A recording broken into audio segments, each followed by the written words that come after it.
I'm sure most of you, if not everyone here, knows Vicky Woolley, who works in the church office. Most of you will know Bruce Woolley, her brother. Now, in June, Bruce married a wonderful woman called Bulelwa, Bully. So it's Bully Woolley. I'm not sure how they say that, but anyway. The problem is that they are both priests. Well, not the problem that they're both priests, but the problem is that Bully is with the Umtata Diocese and Bruce is with the Natal Diocese. And the Natal Diocese has excess number of priests, but Bruce is committed to a number of things here. So they're living as they did before marriage. And Bruce is having to live in Maritzburg, and Bully and Umtata, and they're clocking up a lot of mileage. You see, they were doing that before they got married, but something fundamentally changed on the 21st of June. And there was this commitment that they made to each other. And while it was fine to live apart before, now it just seems wrong. And they're both miserable. Bruce says, it's not the way it's supposed to be. You see, because it's not just about the obligations of marriage, but it's about the benefit and blessing of marriage, the benefits and blessing of that lifetime commitment.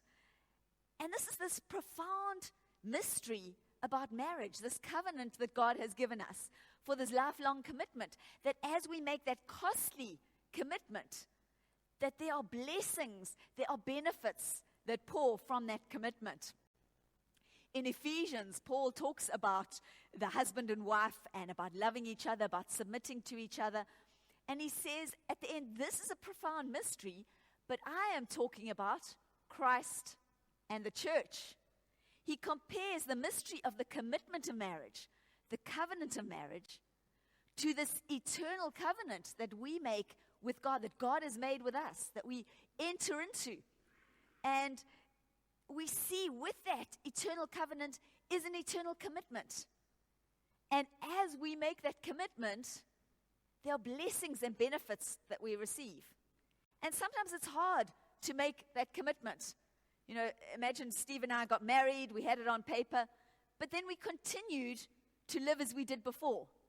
Would we receive the blessings and the benefit of that marriage? We would be married, but unless that commitment is lived out, there's no difference. To belong to one another involves commitment at a high price, but it is a priceless blessing. Friends, we belong to each other. We're journeying with this uncommon community, and we started off looking at how we see things. And it centered a lot around that individualistic culture that we are part of. What does it mean to live community in this culture? And we looked at the different labels and levels that we assign to people, often without realizing it. And we're challenged to see things differently. But it's also important that we live differently. What do we read in James? Faith without works is dead. It means nothing to realize something up here if it isn't realized not only in our hearts, but in our actions, in our outward behavior. Practically, what does that commitment look like? What does it look like to be part of this uncommon community? Kevin started last week looking at gifts and talents. And we have both a responsibility and there is a blessing in bringing what we have to the church and together sharing that. And today we're going to look at other aspects of commitment. And today's a really simple message with handles on. Those messages, sometimes we need them. It's just like, hey, these are things that I can live out no matter who I am. And just the challenge from that. Last week, there were the buckets. Kevin had those buckets. And some people put different things in. And there were some comments about how they could contribute or what God was stirring. Some people said, I'm too old. I'm not needed. My serving days are over. And I want to say, if that was you, thank you. Thank you for your honesty in putting that in. That is great. But I think today's message is especially for you because, yes, it's a wonderful blessing to be part of this community. But there's also an incredible blessing as we give to each other, no matter what age we are. You see, God has placed inside each one of us a deep longing for belonging and significance. Think about that. We want to belong. We want to be significant. And God would use each one of us, no matter what age we are, to bless others. And we're going to be focusing on our reading this morning from Romans. And Paul was writing to the Romans. He'd never met them. And he starts off, he's got some hard things he wants to say to them. But we're going to look at these 5 commitments he makes to them at the beginning of the reading. And I believe these are 5 commitments that bring such blessing. We don't do them for the blessing. Like we don't do things to tick a box in a relationship. We do it about the relationship. But there's blessing that comes from it. And they're practical and powerful things. So it's about commit. So sorry for you English teachers. I've left out an M, C-O-M-I-T. And just to make it even more complicated for a Sunday morning, it goes backwards. It starts at the bottom with C, because of course Christ is the most important. And we go backwards. So there we go, T-I-M-O-C. So there we go. I'm really working the brains this morning. Thankful, being thankful for others, interceding for others, mutually learning from each other. The O is zero outsiders. And C is it's all about Christ, the blessing of receiving Christ and sharing his good news. So we're going to go through how he speaks of each one of those. So the first one is being thankful. We need to commit to thanking God for one another and expressing that to each other. Paul's writing to the Roman church, and there's some issues in the Roman church, and he wants to address those beliefs and behavior. There's this tension between the Jews and the Gentiles. But how does he start off the letter? He starts off by saying, first, I thank my God through Jesus Christ for all of you, because your faith is being reported all over the world. He starts by thanking God for what they've done right and expresses this to them in the letter. In fact, in nearly every letter Paul writes, he starts off with that. And he goes on to lots of issues. But he starts off by calling out that good, by thanking God, but also by calling out that good in them, celebrating the good in them. Paul knew the power of thankfulness. Think of, as you're sitting there, think of someone you know in the church. One person you know here this morning. Now think of what you're thankful to God for that person. Just think of a couple of things. What starts to happen? Does your heart start to swell? You start feeling good about that person. You start feeling good, full stop. And as you pass it on to that person, have you seen what happens when you pass it on? I was doing quite a bit of that this week. The shoulders go back in the person. The step is lighter. They've just been blessed. You're thankful to God for them. And you feel great and you want to do it more and more. It's actually quite addictive. The benefit and blessing of commitment in it, this being thankful to God for each other, is such an important part. Being thankful. The person sitting next to you in the pew. Family, friends, our church community. Maybe that person who's hurt you, who's wronged you. To start by thanking God for them. This is Paul saw this as an important part of that commitment of living out as community. The second thing he mentions in this letter is about praying for each other. We need to commit to interceding for each other. Romans 1:9. In the next verse, Paul says, God, whom I serve in my spirit in preaching the gospel of his Son, is my witness how constantly I remember you in my prayers at all times. In Ephesians, he says, I have not stopped giving thanks to you, remembering you in my prayers. To the Colossians, since we heard about you, we have not stopped praying. And I could carry on with many other examples. Paul was a busy man. He accomplished so much.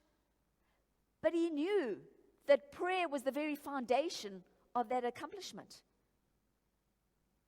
Prayer was such a priority for him. He said, as God is my witness, how constantly I remember you. He wasn't just paying lip service.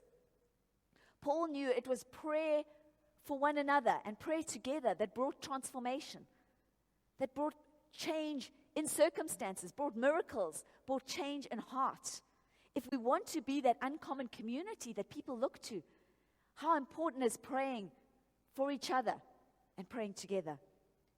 Not only that, but prayer brings us closer together. You might have heard that saying about marriage. Those who pray together stay together. And it's wonderful hearing of stories of people who've been married for years and years who pray together and the difference that's made. I know the friends that I pray with, most of the ones I'm closest to. It's not because they're closest to me that I pray with them. I strongly believe it's because I pray with them that I'm closest to them. But it's not just about our friends. You see, you can't pray for someone who you feel indifferent about or even hatred towards and still feel the same way towards them. Unless, of course, you're calling down fire from hell, not God's Spirit, on them, then maybe you might be feeling the same way about them. But as we pray for people, barriers are broken. The divisions are brought down. And God brings change in our hearts. You see, Paul was showing that he truly loved the Romans by praying for them. And we, as a community, need to be showing that we love each other by praying for each other. Yes, our leaders, and that is vital. But every single one, maybe the people in your pew, commit to praying for them this week. Who is it? Let's be praying for each other. Praying for one another is the primary way we love one another. Praying for one another is the primary way we love one another. Have you ever thought about that? How important this is, not only to be thankful to God for one another, but to be praying for each other. And the third one is we commit, and we see with Paul, the commitment to mutual learning and growing from each other. I long to see you, Paul said, so that I may impart to you some spiritual gift to make you strong. And so he starts off, this is the typical church model. I'm going to impart to you. I've got something to give you. But he carries on. He corrects himself. That is, that you and I may be mutually encouraged by each other's faith. You see, commitment is a two-way street. It's about giving and about receiving. Where Kevin was speaking about the body last week, and if you don't have a hand and you don't have an eye, you can't function properly as a body. That working together, this commitment takes courage. I've heard many people say, I'm not good enough to do this. I'm not good enough to do that. Do you think I feel good enough to stand up here and preach? Do you think those who serve in the church feel good enough? It's the most humbling thing, I can tell you that. But I think courage is not the absence of fear, as someone said, but the belief that something else is more important. It's easy to leave it up to others. I'm amazed by Francis Chan's courage. He had a church of 5,000 people, and he left it to have a church of 20 to 30 people, which then multiplied and made another church of 20 to 30 people. He would never let it go above 30, and another, and another. This picture of God's Spirit moving in them, growing them, as every single person had to be part of it. I'm sure there was no wonderful sounding organ, no awesome PowerPoints, nothing like that. But God's presence so real, and that sense of community. When we come to church, is our attitude that we come not just to receive or not just to give, but it's to give and to receive. Everyone has something to contribute, and everyone has something to learn. There's immense blessing and benefit when we commit to mutual learning and growing from each other in this uncommon community. The next one is we commit to zero outsiders. Paul said, I'm obligated both to the Greeks and non-Greeks, both to the wise and to the foolish. Now, elsewhere in Scripture, it always refers to the Jews and the non-Jews. Imagine how God's chosen people would have felt receiving this, being referred to as the non-Greeks. I wonder. But it's a reminder that we're all equal, every single person. What might it look like for us? I'm obligated to the blacks and the non-blacks, the females and the non-females, the poor and the non-poor, the simple and the not simple. We've spoken a lot about labels and levels we assign to everyone in the church community. But we need to commit to every single person being part of the community and journeying with every single person. Everyone is in. The commitment to zero outsiders is important in terms of receiving that blessing of commitment of community that God would pour on us. So we've gone through 4, the final one. So thankful for each other, praying for each other, mutually learning and growing, and zero outsiders, that no one is, oh, look at that person, I'll just stay away from them. And the final one is Christ. What does Jesus mean? God saves. A commitment to the gospel message in ourselves, but to share that with other people. What did Paul say? He said, for I am not ashamed of the gospel because it is the power of God that brings salvation to everyone who believes. He says, I am not ashamed. It might suggest that he might have grappled with that a bit. You see, the Greeks were all about wisdom. The Romans were all about power of the Roman Empire. The gospel, he speaks about the foolishness of the gospel. But he says the gospel is the power of God. It's not about some philosophy. It's not about some system of rules. It is about the power of God, that Jesus came and saved us, put us in right standing with God, which he goes on to say, for in the gospel, the righteousness of God is revealed, a righteousness that is by faith, not by our own doings. It's by faith. That there's this righteousness means a change in position. We're put into right standing with God. You see, it's not about the nice programs, the nice socials. We had a wonderful social on Thursday night as the Know Nothing group. But it's not, that's good. But what is important is what is at the core of that. God changes lives. Jesus put us in right standing with God, and that's the greatest blessing of this uncommon community that we need to share. It's not just for ourselves. Paul says, I am obligated to everyone to share the gospel. We have been entrusted with this most precious gift. We, like Paul, are indebted to others. We're indebted to our family, to our friends, to our neighbor, to people we haven't even met, like Paul hadn't met the Romans. You might say, I am not an evangelist. I mean, Billy Graham and me, there's a big difference.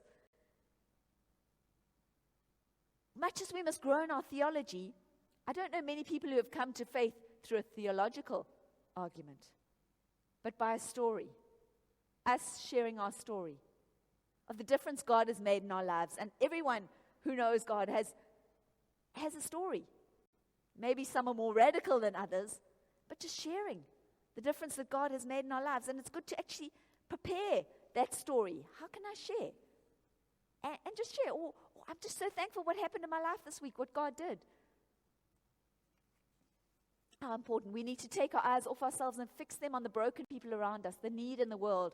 They need Jesus. They need to be put in right standing with God. They need that so desperately in their lives. Who are we to keep that for ourselves? Friends, have courage. Our commitment to Christ is a commitment to each other. We belong to each other. Just like marriage, this commitment is about obligations. There is a price. And it's hard. We feel vulnerable. We feel inadequate. But it's through that commitment that we receive such blessing, such benefits. What incredible blessing it is as we are thankful for others. We share that. We thank God and we thank them for the difference they've made. When we intercede for others, we mutually learn from each other. When we ensure that there are zero outsiders in our community, and that Christ is at the center, and we share that good news outward. We're not exclusive, we're an inclusive community. But in all these commitments, we must remember that it starts with God's commitment to us. God is a God who makes commitments. He's a God who keeps his commitments. He's promised that he will never leave us nor forsake us. He will never fail us, even though we will fail him. He is committed to you and to me. It is this commitment that enables us to commit to others. May you be reminded of that this morning. That just as in marriage, we need to live that commitment out to receive the blessings of that relationship, we need to do the same in the church. May you be reminded of God's commitment to you and experience the joy and blessing of that commitment as you live that out in your lives. Shall we pray?